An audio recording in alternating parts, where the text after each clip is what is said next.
Olá, queridos, graça e paz. Eu sou o pastor Bruno. Um bom dia para você. E nós estamos aqui no nosso estudo da palavra. Já estava com saudade de vocês. Nós já estamos praticamente 2 domingos sem a ministração do estudo da palavra. E eu louvo a Deus pela sua vida. Nós tivemos algumas programações que foram tremendas, foram extraordinárias nos últimos domingos, o que nós não conseguimos transmitir online e dar seguimento ao nosso estudo. Eu hoje quero fazer um compilado dos últimos capítulos aí do livro de Atos, o livro que nós temos estudado aí há alguns meses. Então, eu vou fazer hoje um compilado com vocês desses capítulos. Nós paramos no 25 e o livro de Atos vai até o capítulo 28. Então, eu vou fazer um breve resumo. Nós vamos ler esses capítulos e vamos concluir hoje o nosso estudo da Palavra de Deus, hoje gravado, irmãos?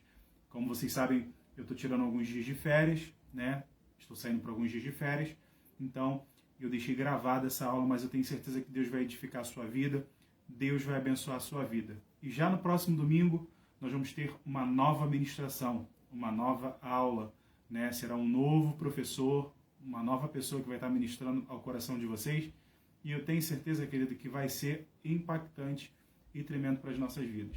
Eu quero te convidar nesse momento para que a gente ore junto, para que a gente agradeça ao Pai por essa oportunidade que Ele nos dá nessa manhã, neste domingo, tão maravilhoso, esse domingo tão extraordinário que Ele nos permite estar juntos, dia 25, e nós vamos exaltar ao Senhor. Feche os seus olhos comigo, vamos orar nesse momento, vamos agradecer ao Pai, porque eu tenho certeza que Ele já se move aí na sua casa, Ele já se move aí onde você está nesse momento, o Senhor está se movendo, porque nós somos o canal de Deus, Nós somos esses mananciais que fazem com que os rios de Deus fluam, e você é esse grande agente, você é essa grande pessoa que tem essa responsabilidade todos os dias da sua caminhada. Então vamos orar, já prepare a sua Bíblia para juntos meditarmos na Palavra de Deus. A gente vai falar um pouco sobre esse contexto histórico, das viagens de Paulo, quando Paulo volta a Cesareia, e ele volta e ele é preso, ele é interrogado por vários governadores. Então nós vamos falar um pouco sobre isso e dar uma conclusão final desse livro, que eu tenho certeza que trouxe muita carga de Deus sobre as nossas vidas e trouxe muitas revelações. A cada domingo, Deus falou tremendamente. Eu paro aqui às vezes para olhar e analisar e refletir o quanto Deus operou em cada domingo, em cada ministração. Eu quero te convidar nesse momento para que juntamente comigo você ore, você agradeça ao Senhor. Senhor, obrigado por todo esse período que nós decorremos estudando o livro de Atos, por tudo aquilo que o Senhor liberou sobre os nossos corações. Então vamos orar, vamos agradecer. Pai, nós te louvamos nessa manhã, nós te bendizemos pela tua fidelidade, pelas tuas misericórdias, sim, Pai, que se renovam a cada manhã. E a cada dia o teu Espírito tem se movido, o teu Espírito tem, ó Deus, sido liberado, ele tem, ó Deus, se manifestado através de nós. E somos esses canais do teu fluir, Senhor, temos sido esses agentes de Deus, ó, na nossa cidade, no nosso bairro. O Senhor tem nos impulsionado, o Senhor tem nos direcionado, o Senhor tem nos envolvido. Pai, eu quero te bendizer, eu quero te glorificar, Pai, nessa manhã, por aquilo que o Senhor já está liberando nos nossos corações, por tudo aquilo que o Senhor vai fazer nessa manhã, Pai, através dessa compilação, através, Senhor, dessa finalização do livro de Atos. Eu tenho certeza que grandes coisas o Senhor vai falar conosco. Eu tenho certeza que grandes coisas o Senhor vai fazer aos nossos corações nessa noite. Pai, esteja conosco aqui, nos conduza fielmente a tua palavra. Ó Deus, que o teu Espírito Santo tenha total liberdade para fluir, para ministrar, ó Deus, para liberar sobre nós porção da tua palavra, porque nós estamos disponíveis nessa manhã. Nós estamos totalmente disponíveis, Senhor, à tua disposição, para que o Senhor fale, para que o Senhor faça nas nossas vidas. É o que eu te peço e desde já te agradeço, no nome de Jesus. Amém? Eu vou te convidar para que você abra comigo a sua Bíblia, então, no capítulo 25 do livro de Atos. Nós vamos fazer aí uma compilação, a gente vai fazer uma passagem, um resumo, uma resenha de todos esses capítulos aí que concluem a história de Atos, que traz aí um pouco de toda essa relevância que o apóstolo Paulo teve nos seus dias, por tudo aquilo que ele passou, por tudo aquilo que ele sofreu em prol do Evangelho. Não o Evangelho fingido, não o Evangelho fajuto, mas o Evangelho genuíno. E é esse evangelho que o Senhor tem nos convocado nesse tempo para viver. Não um evangelho barato, não um evangelho banalizado, mas um evangelho real, um evangelho puro, um evangelho simples. E é esse evangelho que eu quero te encorajar para que você viva. Um evangelho que fala da palavra, um evangelho que aponta para Cristo, onde Cristo é a centralidade desse evangelho. Então, é sobre isso que nós temos estudado e hoje nós estamos aí encerrando, para a honra e glória do nome do Senhor, esse nosso estudo. Diz assim a palavra de Deus no capítulo 25. 3 dias depois de chegar à província, Festo subiu de Cesareia para Jerusalém, onde os chefes dos sacerdotes e os judeus mais importantes compareceram diante dele, apresentando as acusações contra Paulo. Pediram a Festo o favor de transferir Paulo para Jerusalém, contra os interesses do próprio Paulo, pois estavam preparando uma emboscada para matá-lo no caminho. Isso é muito forte. Aqui nós vemos um momento em que os próprios judeus estavam se levantando contrariamente à vida de Paulo. Eles estavam tramando uma emboscada para Paulo. Então, eles estavam tentando quebrar tudo aquilo que havia sido planejado por Paulo. Paulo era um homem que planejava. Se nós olharmos durante toda a sua caminhada, durante toda a sua trajetória, Paulo foi alguém impulsionado, mas não somente impulsionado, mas alguém que se planejava, alguém que era específico. O Espírito Santo direcionava Paulo. Entenda isso, querido, nessa noite. Nós, como filhos e filhas de Deus, nós precisamos ser impulsionados pelo Espírito Santo, mas nós precisamos nos planejar, nós precisamos nos preparar para aquilo que Ele vai fazer nas nossas vidas. Às vezes a gente acha que nós vamos conquistar facilmente as coisas. Às vezes nós achamos que nós vamos sair de um lado para o outro sem que preço nenhum seja pago, sem que processos não sejam suportados ou até mesmo vividos por nós. Mas eu quero dizer para você, para que você chegue de um lado para o outro, é necessário que você traga para a sua vida a fé, que é um pilar que nós estamos vivendo nesse mês. Jesus diz que na sua palavra que aquele que tem fé como grão de mostarda, ele pode mover e dizer para a montanha para que ela saia de um lado para o outro. Mas para que ela saia de um lado para o outro, que existe um processo necessário que nós precisamos passar. É isso que eu quero dizer para você. Paulo passou por muitos processos em favor do Evangelho. Paulo foi alguém que foi massacrado, foi maltratado. Em algum momento ele já maltratou. Mas isso, eu não vou trazer a isso à tona. Eu quero simplesmente abordar o comportamento de Paulo pós-conversão. O comportamento de Paulo pós mudança. Ele teve um encontro com o próprio Jesus. O próprio Senhor aparece para ele e fala: você não está perseguindo a minha igreja, você me persegue. Então, olha como era forte aquilo que Paulo fazia contra a igreja. Mas nós vemos uma grande transformação, nós vemos um grande rebuliço na vida de Paulo. Quando Ananias está ali diante dele, as escamas caem dos seus olhos, as escamas saem dos seus olhos e Paulo começa a ter vista, Paulo começa a viver e a ver uma nova realidade na sua vida. Talvez você hoje se encontre com escamas nos seus olhos, talvez hoje você ainda já tenha caminhado de repente há 10, a 20, a 30 anos no Evangelho, mas de repente ainda existem escamas que precisam cair dos seus olhos, existem escamas que precisam ser tiradas da sua vida. E eu quero dizer para você nessa manhã, é tempo de você deixar com que o Senhor trate, é tempo com que você deixe o Senhor tirar essas escamas e que elas caiam da sua vida, para que você consiga viver de fato essa nova vida.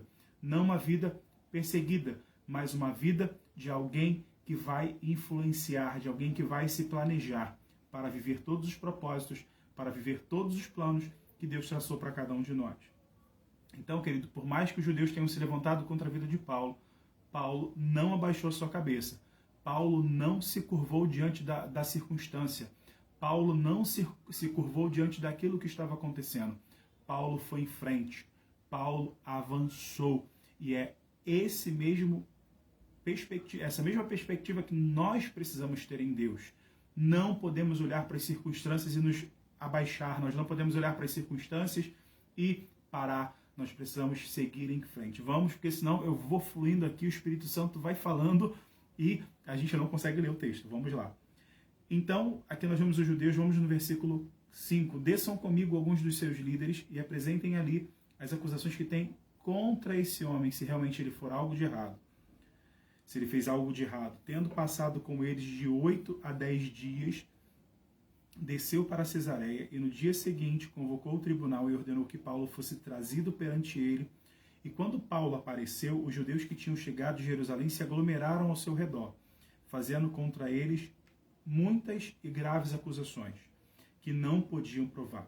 Então Paulo fez sua defesa: nada fiz de errado contra a lei dos judeus, contra o templo ou contra César. Festo, querendo prestar um favor aos judeus, perguntou a Paulo: você está disposto a ir a Jerusalém e ali ser julgado diante de mim acerca dessas acusações? Paulo respondeu: estou agora diante do tribunal de César, onde devo ser julgado. Não fiz nenhum mal aos judeus, como bem sabes. Se de fato sou culpado de ter feito algo que mereça a pena de morte, não me recuso a morrer. Então aqui Paulo afirma, ele falou: eu não estou com medo de morrer. Paulo já estava num ponto, ele já estava no auge do ministério, do evangelho, que a morte para ele já era lucro, querido, porque aquilo que Deus tinha feito na sua vida praticamente já estava chegando ao cerne, já estava chegando ao fim do seu ministério. E Paulo ali encerra de uma forma muito contundente, trazendo uma afirmação diante de Festo, e ele fala: eu estou disposto a morrer, mas eu preciso ser julgado aqui, na lei da onde eu estou, né? Porque eles queriam levar Paulo a Jerusalém para que ele fosse julgado dentro das leis do povo judeu. Então, mas as acusações feitas contra mim por estes judeus não são verdadeiras. Paulo enfrenta, Paulo se posiciona. Nós, como filhos de Deus, nós precisamos estar posicionados diante daquilo que é contrário à palavra de Deus. Nós não podemos aceitar aquilo que é errado, aquilo que vai de encontro aos princípios, aquilo que vai de encontro ao que foi estabelecido por Deus para a sua igreja, para o seu povo e para aqueles que são filhos. Nós não podemos aceitar, nós não podemos nos acovardar, por mais que isso custe a nossa vida. A morte para nós é lucro. A palavra de Deus nos diz isso. A morte de um filho e de uma filha de Deus é lucro.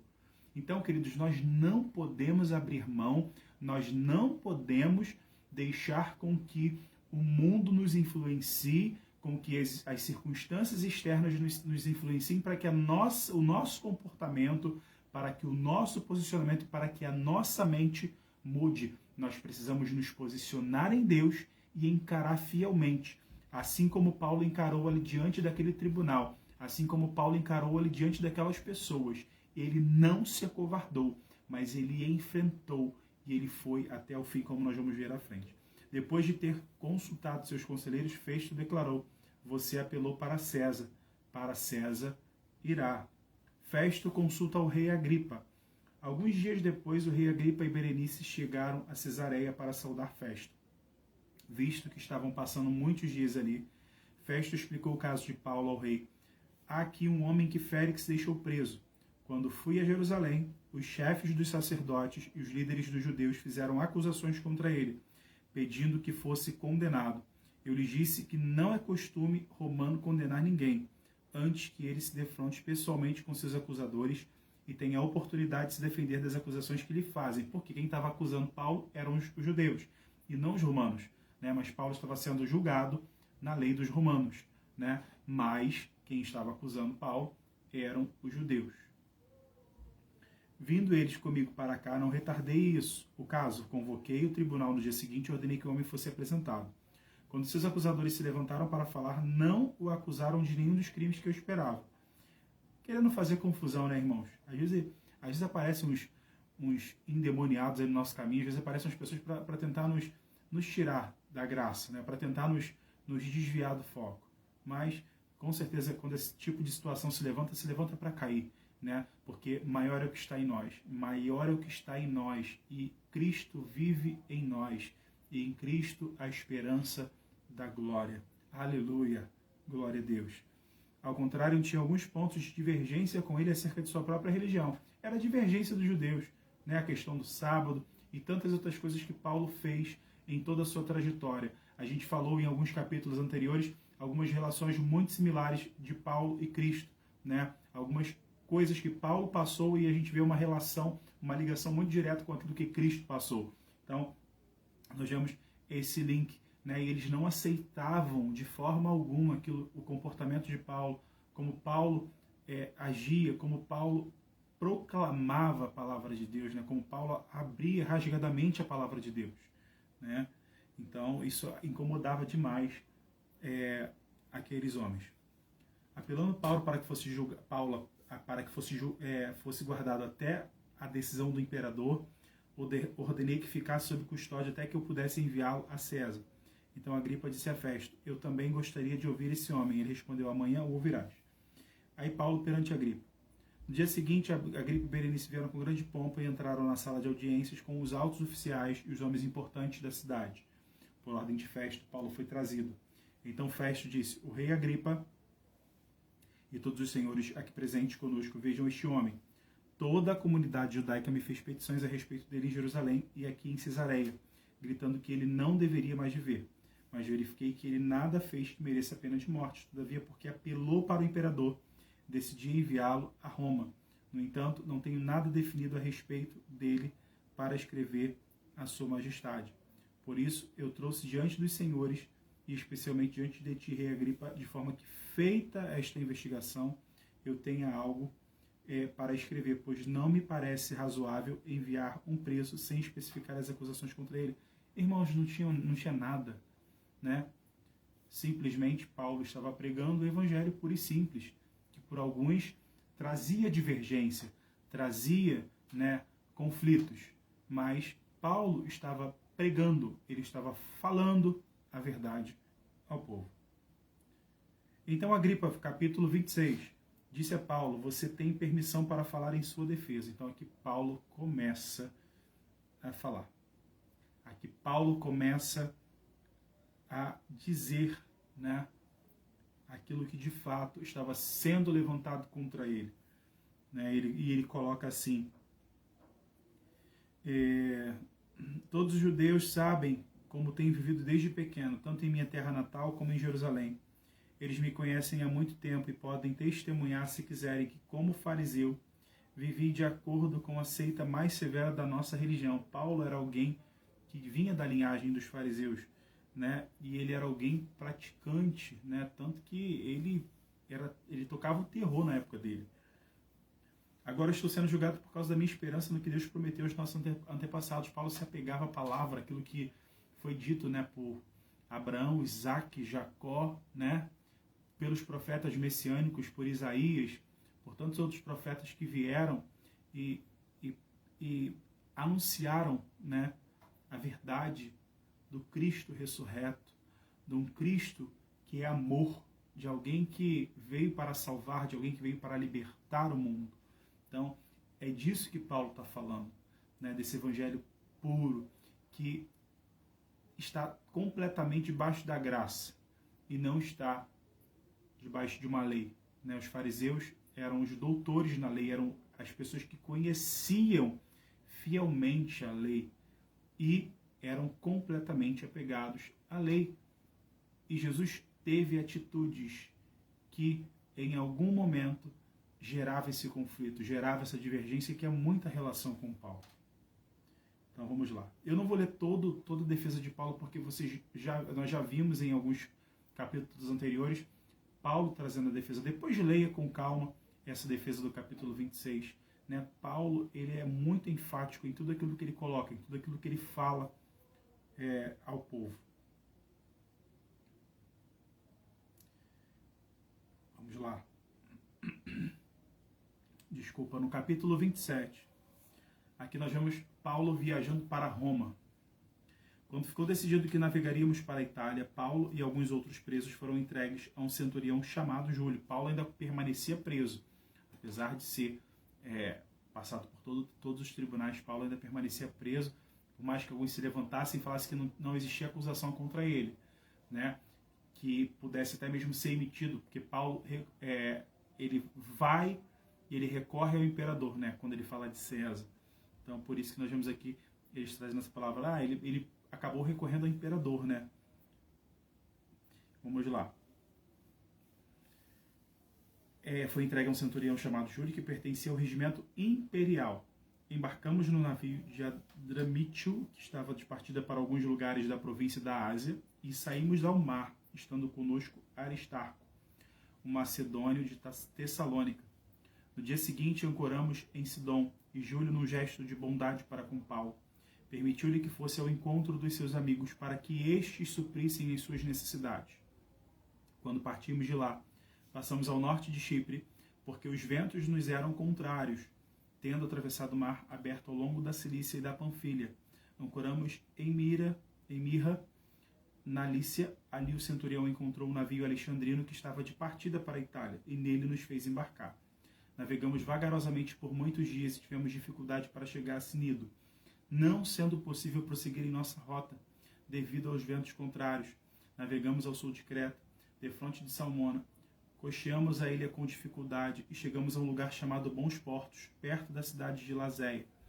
Tínhamos perdido muito tempo e agora a navegação se tornara perigosa, pois já havia passado o jejum. Por isso, Paulo os advertiu: Senhores, vejo que a nossa viagem será desastrosa e acarretará grande prejuízo para o navio, para a carga e também para a nossa vida. Mas o centurião, em vez de ouvir o que Paulo falava, seguiu o conselho do piloto e do dono do navio. Visto que o porto não era próprio para passar o inverno, a maioria decidiu que deveríamos continuar navegando, com a nossa esperança de alcançar Fenícia e ali passar o inverno. Este era um porto de Creta que dava para sudoeste e noroeste. A tempestade. Começando a soprar suavemente o vento sul, eles pensaram que havia obtido o que desejavam, por isso levantaram âncoras e foram navegando ao longo da costa de Creta. Pouco tempo depois, desencadeou-se da ilha um vento muito forte chamado Nordeste. O navio foi arrastado pela tempestade sem poder resistir ao vento. Assim cessamos as manobras e ficamos à deriva, passando ao sul de uma pequena ilha chamada Clauda. Foi com dificuldade que conseguimos recolher o barco salva-vidas. Levantando, lançaram mão de todos os meios para reforçar o navio com cordas, e temendo que ele encalhasse nos barcos de areia de Sirte, baixaram as velas e deixaram o navio à deriva. No dia seguinte, sendo violentamente castigados pela tempestade, começaram a lançar fora a carga. No terceiro dia, lançaram fora com as próprias mãos a arma do navio. Não apareceram nem sol, nem estrelas por muitos dias, e continuando a bater-se sobre nós grande tempestade, finalmente perdemos toda a esperança de salvamento, visto que os homens tinham passado muito tempo sem comer. Paulo levantou-se diante deles e disse: os senhores deviam ter aceitado meu conselho de não partir de Creta.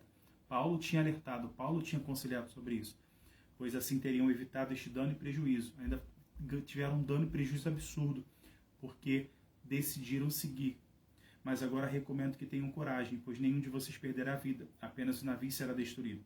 Pois ontem à noite apareceu-me um anjo do Deus a quem pertenço e a quem adoro, dizendo-me: Paulo, não tenha medo, é preciso que você compareça perante César.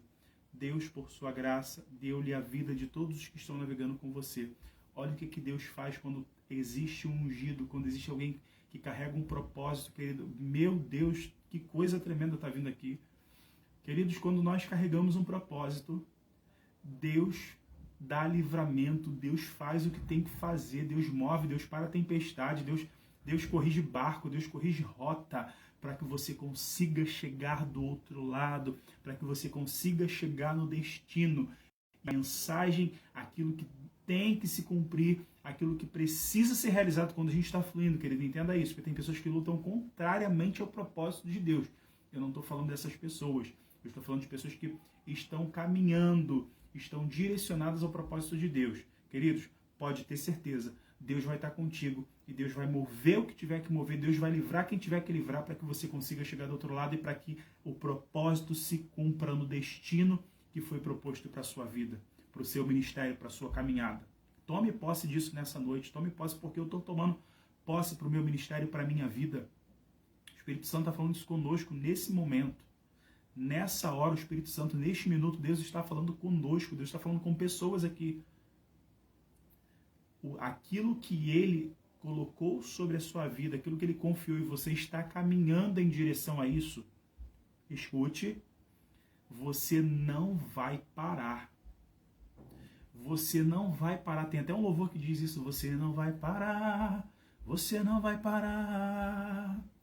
Pois a ordem é você chegar do outro lado. Aleluia. A ordem é você chegar do outro lado. E você vai chegar. Você vai bradar do outro lado. E foi o que o anjo disse a Paulo. Paulo, não tenha medo. É preciso que você compareça perante César. Deus, por sua graça, deu-lhe a vida de todos os que estão navegando com você. Que coisa edificante, que coisa tremenda, queridos. Que coisa tremenda. Agora, se você não caminha em direção ao propósito, daquilo que Deus confiou a você, querido, aí pode acontecer inúmeras situações. Mas se você está caminhando em direção, se você está fielmente seguindo o comando, né? Se você está fielmente seguindo as instruções de Deus na sua vida, você vai chegar do outro lado. Você vai declarar, você vai falar e você vai estar perante de quem estiver que está, porque o Senhor está contigo. Não tenha medo. Eu digo para vocês isso essa noite. Às vezes a gente fica com medo do que vai acontecer amanhã. A gente às vezes fica com medo de perder o emprego. A gente fica com medo se a gente vai ter salário amanhã. A gente fica com medo de saber se a gente vai ter o dia de amanhã. Querido, não tenha medo. Obedeça. Obedeça fielmente aquilo que foi proposto para a sua vida e ponto final. Confie no Senhor, tenha fé. É o que a gente está falando nesse mês. Tenha fé, exerça fé, exerça o seu ministério. Aleluia. Deus tem nos impulsionado, Deus tem nos confiado. E você não vai ser igual ao outro, não. Você vai ser você. Você vai ser aquilo que Deus planejou para você e não aquilo que Ele planejou para o outro. Para de olhar para o ministério do outro. Para de olhar para a vida do outro. Como o outro faz, faça você da forma que Deus tem confiado, da forma que Deus tem liberado sobre a sua vida para que você faça. Acredite mais em você. Acredite, querido, na capacidade que Deus tem colocado sobre a sua vida, não só na sua, porque a sua às vezes falha, a minha às vezes falha, mas confie na capacidade que Deus tem liberado sobre a sua vida, na capacidade que Deus tem dado para o ministério para que você faça, para que você flua. Com os instrumentos, com as armas que Ele tem dado a você. Faça, avance, vai, flua, construa, no nome de Jesus. Aleluia. E aí Paulo, depois que ele tem essa visão, ele fala para todos os tripulantes, fala assim, assim tenham ânimo, senhores. Creio em Deus que acontecerá conforme foi dito. Paulo aqui colocando o exercício da fé em ação. Ele ratifica, ele confirma aquilo que o anjo falou para ele. E ele fala, nós vamos chegar. Mesmo que tenha naufrágio, Deus nos garantiu que nós vamos chegar do outro lado. E Deus vai nos salvar, Deus vai nos livrar. E devemos ser arrastados para alguma ilha. Ô vento poderoso esse, hein? O naufrágio. Na 14ª noite, 14 dias, querido. 14ª noite. 14 dias. Ainda estávamos sendo levados de um lado para o outro no mar Adriático. O nome Adriático, só para a gente fazer uma menção aqui, refere-se a uma área que se estendia até o extremo sul da Itália. Então essa parte pegava ali todo o extremo sul da Itália. Quando por volta da meia-noite, os marinheiros imaginaram que estávamos próximos da terra. Lançando a sonda, verificaram que a profundidade era de 37 metros. Queridos, era muito fundo ainda, né? No grego aí considerado como 20 braças. Então, 37 metros. Pouco tempo depois, lançaram novamente a sonda e encontraram 27 metros. Temendo que fossem jogados contra as pedras, lançaram 4 âncoras da popa e faziam preces para que amanhecesse o dia. Tentando escapar do navio, os marinheiros baixaram o barco salva-vidas ao mar, a pretexto de lançar âncoras da proa. Então Paulo disse ao centurião e aos soldados, se estes homens não ficarem no navio, vocês não poderão salvar-se. Tentando se desviar, os caras estavam tentando se desviar do comando que Deus deu, daquilo que Deus falou através do anjo a Paulo, né? Tentando pegar rota, tentando pegar atalho. Fuja, querido. Eu sempre ministro isso, eu sempre gosto de dizer, já ouvi isso muito do pastor Luiz mesmo, em uma mensagem muito antiga. Não pegue atalhos. Quando a gente pega atalhos, querido, a gente sai do propósito, a gente sai do caminho que Deus planejou para nós. Siga em linha reta.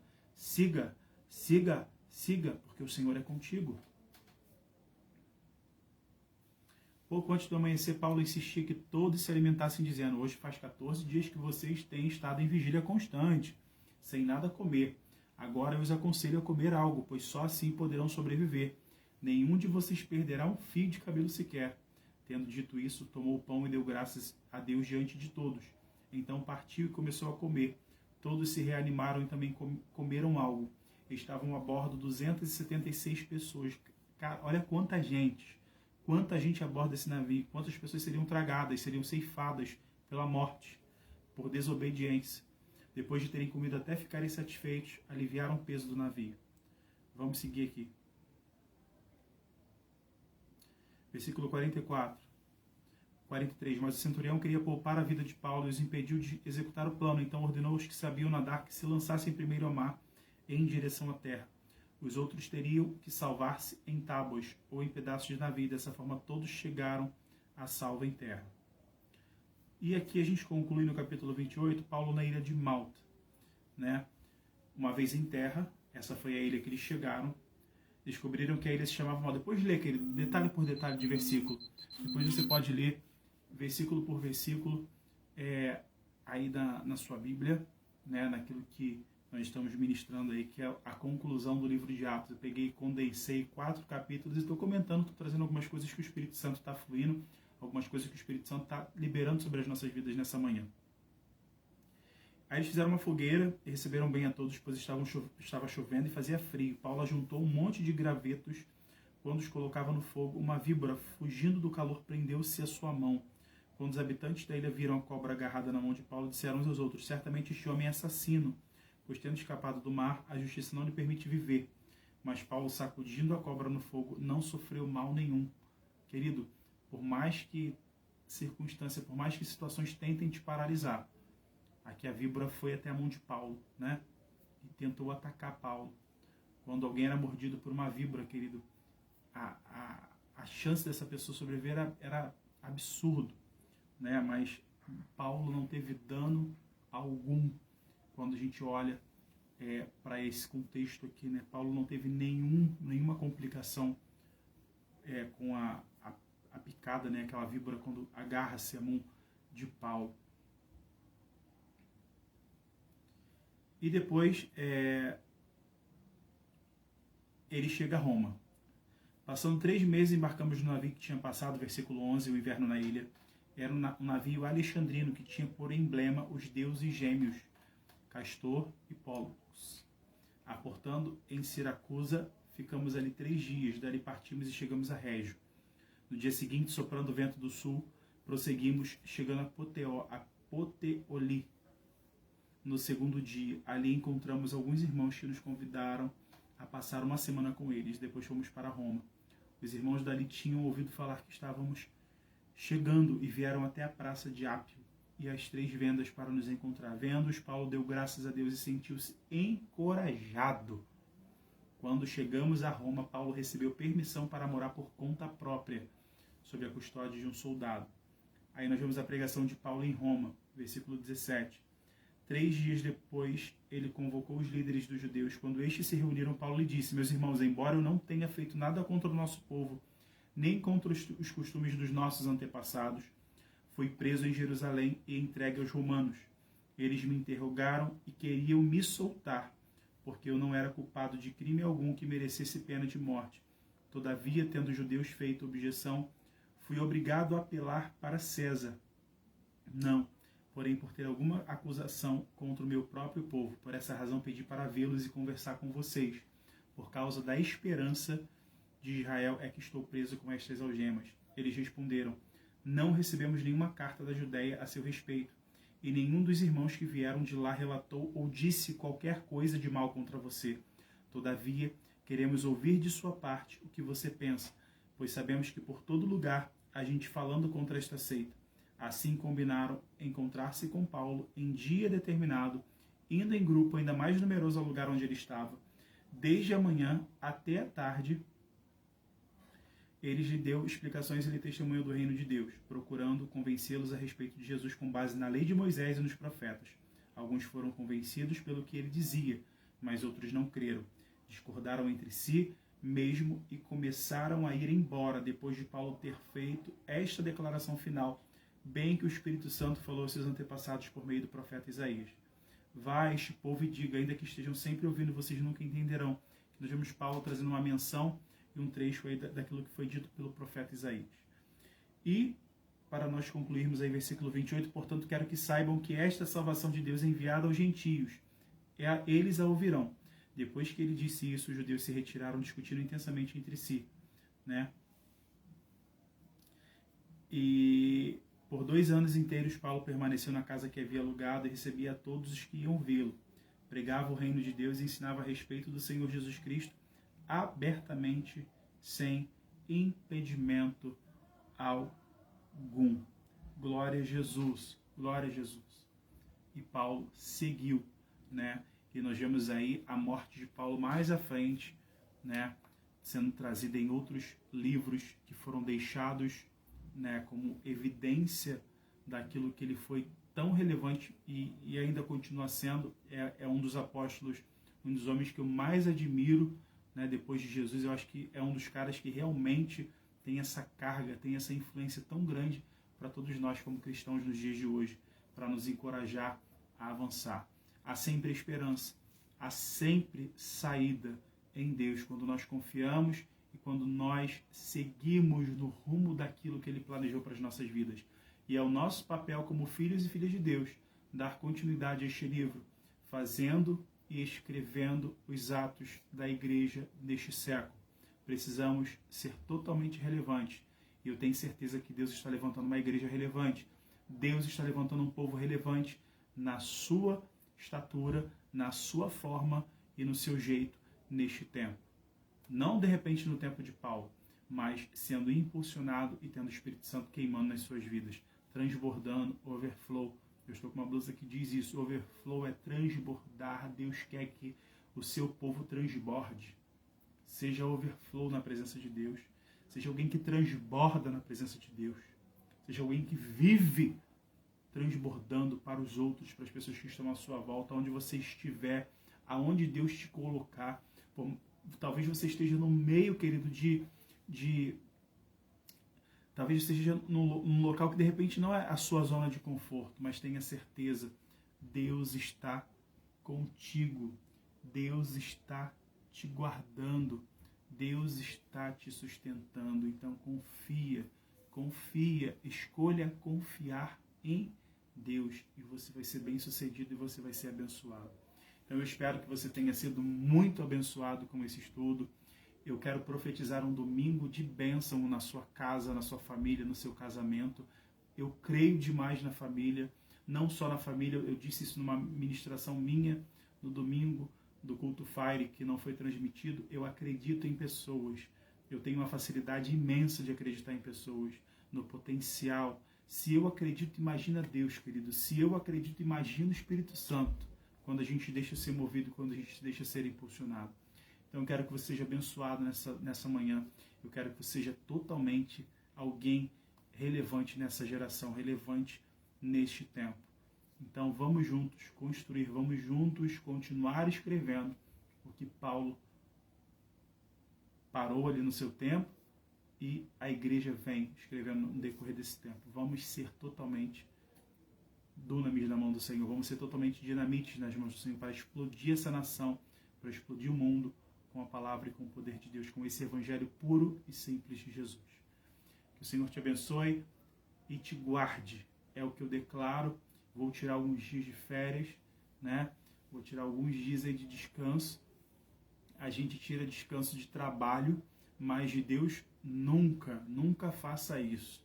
Tem pessoas que às vezes saem de férias e falam assim, deixa eu descansar também da igreja, de tudo. Que ele não descanse disso, né?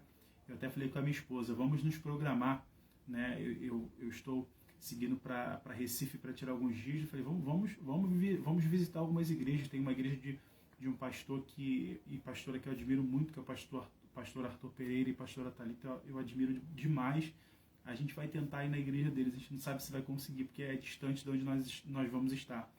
Mas eu tenho certeza que nós vamos fluir aonde a gente estiver. Então nunca tire férias de Deus, né? Eu sempre gosto de dizer isso, nunca tire férias de Deus, né? Porque Deus não tira férias de nós. Ele não tirou férias quando entregou o seu Filho unigênito na cruz do Calvário. Então vamos em frente, vamos seguir no nome de Jesus. Aonde você estiver, seja em férias, seja num hotel, numa pousada, numa casa, flua aonde você estiver, porque Deus quer que você seja canal para quem estiver perto de você. Então flua onde você estiver, ministre, libere palavras proféticas para quem está perto de você. Que o Senhor te abençoe. Pai, obrigado por essa manhã, obrigado por tudo que o Senhor liberou nos nossos corações. Obrigado por essa palavra tão extraordinária, por essa palavra tão tremenda que o Senhor deu, né? Eu tenho certeza que o Senhor impulsionou, transbordou de nós nessa manhã. Então, Senhor, nos abençoa, nos guarde, faça, ó Deus querido, resplandecer a sua glória sobre as nossas vidas, sobre o teu povo. Eu oro pela plenitude da Graça Church, que a nossa igreja seja relevante onde o Senhor tem plantado, onde o Senhor tem semeado para ser, ó Deus, relevante. Que mais pessoas sejam alcançadas, mais pessoas sejam acolhidas por esse amor, por essa palavra, por essa família. É o que eu te peço. O Senhor tem preparado, o Senhor tem gerado isso em nós, líderes dessa igreja. Deus, coisas grandes que estão vindo para este tempo. E nós queremos estar totalmente preparados e alinhados ao propósito daquilo que o Senhor tem colocado e confiado a nós. Pai, obrigado. E que o nosso domingo seja de bênção. E que logo mais, no culto de celebração às 18h30, seja sobrenatural, seja um derramar de Deus sobre cada coração. Eu te peço e te agradeço nessa noite, Pai, em nome de Jesus. Então, queridos, que o Senhor te abençoe, que o Senhor te guarde e que a glória, a luz do Senhor possa resplandecer sobre a sua vida. Eu te abençoo no nome de Jesus, que a graça do Senhor Jesus, o grande amor de Deus e a doce comunhão e consolação do Espírito Santo seja sobre a sua vida e você pode dizer um amém de vencedor. Fica na paz, eu te amo em Cristo Jesus e um grande abraço.